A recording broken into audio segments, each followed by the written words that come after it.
Misal layanan perbankan tanpa kantor alias branchless banking segera meluncur. Sebanyak 4 bank dalam beberapa hari mendatang akan mulai meluncurkan layanan branchless banking. Lantas bagaimana efektivitas dari layanan ini? Kita akan membahasnya bersama ekonom Samuel Asset Management. Ada Ibu Lana Sulistianingsih. Apa kabar Bu Lana? Terima kasih sudah hadir di studio kami hari ini. Oke, bicara soal efektivitas dari branchless banking ini. Tadi di paket pengantar disebutkan bahwa target dana serapan dari branchless banking ini dari masyarakat 200 sampai dengan 300 triliun rupiah, kemudian itu akan dikembalikan dalam tanda kutip dalam bentuk penyaluran kredit. Efektivitasnya sebagai fungsinya penjaring dana dan juga penyalur kredit, branchless banking ini akan seperti apa menurut Bu Lana? Ini target tadi itu sebetulnya juga kami masih belum tahu ya, ini untuk 1 tahun ke depan atau untuk berapa lama ke depan gitu ya, karena tidak disebutkan periode target tersebut. Namun kalau kita lihat dari angkanya itu relatif sekitar 10% dari total tabungan atau simpanan masyarakat saat ini. Yang kira-kira nilainya sekitar 4 ribuan triliun, jadi ya mungkin sekitar kurang dari 10% lah, tapi hampir 10%. Nah, kalau kita lihat dari potensi daerah, sebetulnya potensinya memang sangat besar untuk menjaring tabungan tadi. Nah, memang masyarakat kalau kita bicara di pedesaan, itu hal yang membuat mereka itu enggan datang ke perbankan, diantaranya karena jarak. Karena di pedesaan, kemudian perbankan ini biasanya ada di kota kabupaten atau di tingkat kelurahan gitu ya, yang agak banyak. Itu pun juga mungkin bank-bank yang relatif selama ini sudah sangat dekat dengan masyarakat yang sudah secara tradisional. Secara kultur mereka merasa dekat sudah dengan ada. masyarakat. Jadi mungkin saya kira upaya untuk menciptakan tadi agen yang menjadi perwakilan dari perbankan yang kita sebut tadi sebagai laku pandai, itu saya kira memang bisa gitu ya, menjangkau ke tengah masyarakat, terutama daerah pedesaan yang kita ketahui memang akses untuk mendapatkan layanan bank itu sangat rendah. Namun kembali bahwa masyarakat pedesaan kita itu sebagian besar adalah masyarakat yang relatif ya, itu miskin. Kemiskinan itu paling besar di daerah pedesaan. Jadi ketika mereka diminta untuk menabung, ini pertanyaannya. Dari mana gitu ya? Karena kegiatan untuk memenuhi kebutuhan sehari-hari saja sulit gitu. Iya betul, tetapi tidak ada salahnya sih. Ini kita lihat nanti perkembangannya seperti apa.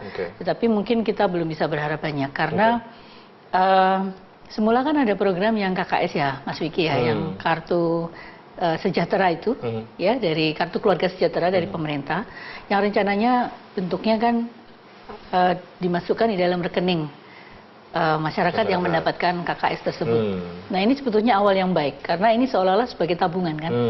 Ketika dia dipicu untuk menabung, dia diberikan semacam satu sumbangan, bukan sumbangan lah, tadi kesejahteraan tadi, terus kemudian ditempatkan di bank dan tidak seluruhnya barangkali dia ambil. Nah ini satu cara untuk membangkitkan habit ya, kebiasaan menabung gitu. Iya betul. Karena kalau tidak diikuti dengan edukasi, kemudian kebiasaan baru untuk menabung, ya kita mungkin butuh waktu lebih lama lah untuk melihat efektivitasnya. Selain untuk menjaring dana, ada fungsi lain untuk menyalurkan kredit. Ini juga kemudian adalah satu fungsi yang sudah dijalankan oleh banyak BPR di beberapa daerah. Betul. Akan seperti apa nanti pengaruhnya? Akankah kemudian branchless banking dengan BPR ini nantinya akan bersaing atau seperti apa Bu Lana?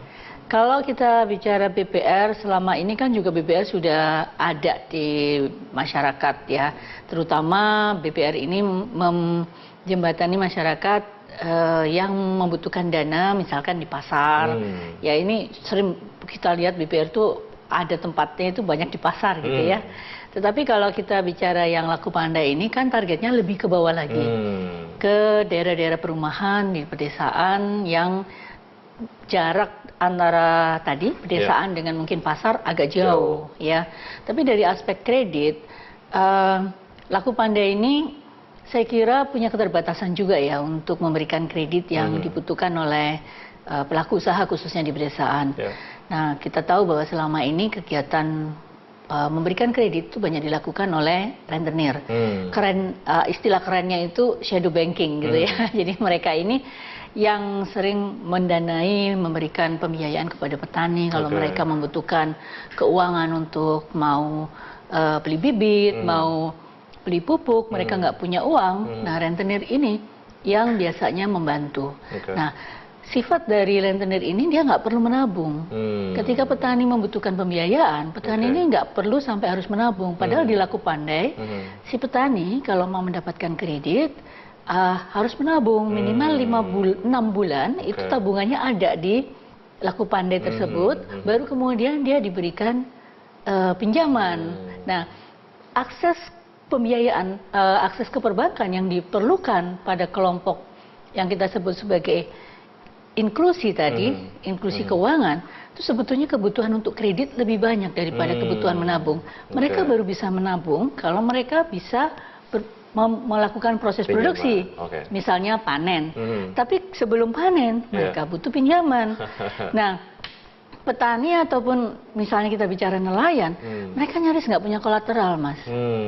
Nah, di sini peran dari rentenir tadi, lepas bahwa rentenir ini dalam tanda petik memberikan bunga yang tinggi dan sering menjerat petani maupun nelayan atau kelompok masyarakat bawah, tetapi akses untuk mendapatkan pembiayaan dari rentenir itu jauh lebih mudah. Dan rentenir nggak membutuhkan kolateral. Setidaknya mereka tahu bahwa ada sawah yang mau dipanen, nanti hasil panennya bagi hasil sama si rentenir ini. Apakah Laku Pandai bisa berfungsi seperti itu? Kalau dia bisa berfungsi seperti itu, artinya mau istilahnya berbagi risiko dengan panen yang ada, saya kira itu baru bisa kita lihat ada kompetisi yang setara ya. Kalau tidak, nanti si petani tetap aja akan mendapatkan akses dari rentenir. Oleh OJK, adakah kemudian kebijakan-kebijakan susulan untuk mengakali hal tersebut? Kita akan bahas setelah jeda berikut ini, Bu Lana. Kami akan segera kembali.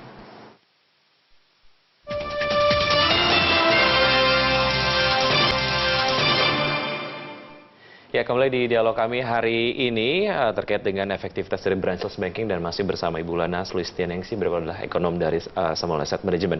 Oke, terkait beberapa kondisi yang Anda tadi sebutkan di segmen sebelumnya, adakah kebijakan-kebijakan susulan yang kemudian juga mungkin bisa diterapkan oleh OJK untuk mengakali kondisi-kondisi tersebut, Bu Lana? Ya, kalau kita bicara tadi dari aspek kredit, memang karakteristik dari bank yang menerapkan 5C. 5C itu yang utamanya adalah kolateral. Ada capacity, ada capital, modal gitu ya, kemudian ada kondisi ekonomi, dan yang ketiga itu karakter. Nah, karakter ini yang sulit diterima oleh perbankan. Ketika bank itu merasa bahwa kalau dia memberi kredit harus ada kolateral, ini agak sulit ketemu titik temunya. Nah, bank perlu karena mereka masuknya ke segmen mikro tadi, sangat mikro tadi ya. Sangat mikro ya, lebih dari sekedar mikro gitu ya. Jadi bank di sini perlu harus punya trust. Ya, dari sisi kebijakan saya kira dorongannya lebih kepada masalah persuasif. Bank ini perlu meyakini bahwa ada kegiatan ekonomi yang mereka bisa manfaatkan tanpa harus diberikan kolateral. Mungkin pemberian kreditnya secara bertahap dari kecil sampai besar ya. Saya ada salah satu bank tapi saya nggak bisa sebut namanya di sini. Dia menggunakan model dari kegiatan kredit yang dilakukan oleh pemberi kredit di daerah Garut tuh, Mas. Jadi mereka yang mendatangi rumah ke rumah dan itu memberikan kredit, bukan menarik tabungan. Memberikan kredit dulu, kemudian mereka diajari untuk membagi pendapatan mereka dalam amplop-amplop, hanya 5 amplop. Mereka nggak diajari akuntansi dan segala macam. Mereka diajari bagaimana menyimpan untuk cicilan. Nah, setiap hari pegawai bank ini naik motor bawa edisi mendatangi rumah-rumah untuk menagih cicilannya. Nah, cara yang seperti itu rupanya sangat efektif dan NPL-nya sangat rendah untuk bank ini, yaitu hanya sekitar 0, nggak sampai 1%, 0,0 di sekian segmen lah, tersebut, di segmen tersebut. Dan lama kelamaan mereka ini bisa dipercaya. Jadi masalah trust di sini yang karakter tadi, karakter di mana bank itu perlu percaya pada si peminta kredit tadi bahwa mereka akan mengembalikan. Dan itu perlu dibantu juga dengan kewajiban memberi asuransi. Nah, di sini mungkin bisa OJK menambahkan bahwa kalau mereka yang mendapatkan kredit harus juga diasuransikan. Nah, diasuransikan dalam arti apa? Karena masyarakat kita yang di yang bawah ini ya, yang masuk dalam kategori inklusi, itu seringkali takut untuk pinjam ke bank, takut nggak bisa bayar, kemudian rumahnya diambil. Ya, tapi kalau dia pinjam ke rentenir, sebetulnya lebih berat, kolateralnya juga bisa sampai ke anak cucu gitu ya, ditagih terus gitu ya. Tetapi mereka lebih suka. Nah, ini kan ada karakter yang yang aneh gitu ya di masyarakat, bahwa kok mereka malah lebih mau yang ngambil yang sangat beresiko gitu. Nah, di sini bank atau pihak OJK mungkin bisa memberikan semacam kewajiban bahwa kredit itu harus disertai dengan asuransi, sehingga ketika misalnya yang meminjam ini meninggal, dia sudah terasuransi sehingga pinjamannya itu sudah bisa dianggap lunas gitu ya. Baik, seberapa fleksibel sebetulnya nanti OJK dan juga bank-bank terkait yang mengadakan fasilitas branchless banking ini, ketika kemudian sudah memulai ada kondisi-kondisi yang customized tadi gitu ya, ada kondisi yang mungkin sebelumnya belum tergambar. Ini bicara mengenai optimisme Bu Lana sendiri terkait dengan branchless banking ini ke depannya akan seperti apa sebetulnya? Ya, kalau melihat tujuannya dari branchless banking kan tujuannya untuk membuka akses layanan bank kepada masyarakat yang dalam kategori inklusi tadi. Ya, program ini sebetulnya pernah dilakukan juga waktu zamannya Pak SBY melalui program tabunganku, masyarakat boleh menabung hanya dengan 10.000, tidak dikenakan biaya administrasi, bisa menabung di koperasi, bisa menabung di kantor pos. Tetapi itu tadi program ini lama-lama hilang dari pendengaran kita, bahkan mungkin dari informasi yang ini, ya karena lama-lama nggak ada dukungan gitu ya, karena biayanya terlalu murah buat perbankan ini, skala ekonominya terlalu kecil dan justru akan membebani biaya produksi. Nah, upaya untuk ada nirkantor ini diharapkan bisa mengurangi biaya produksi perbankan. Tetapi lagi-lagi khawatirnya ini program optimis di awal-awal, tapi kemudian dalam pelaksanaannya, implementasinya ke depan, ini akhirnya mengendur gitu ya, kemudian jadi hilang dari pendengaran kita. Harapannya evaluasinya itu terus-menerus dan edukasi kepada masyarakat, karena belum tentu masyarakat paham kenapa dia harus nabung di katakan tokonya Pak Haji siapa gitu, misalnya di kampungnya gitu ya. Terus juga ada trust, apakah uang tadi benar-benar akan nyampe ke bank dan juga masuk ke rekeningnya. Masuk ke rekeningnya ya. Itu masalah trust. Belum lagi nanti kalau ada satu kasus laku pandainya ini kabur, bawa lari dana nasabah. Nah, itu perlu akan ada banyak pekerjaan rumah berikutnya, namun yang paling penting adalah komitmennya, supaya memang ini tidak seru di awal kemudian hilang begitu saja. Betul. Bu Lana, terima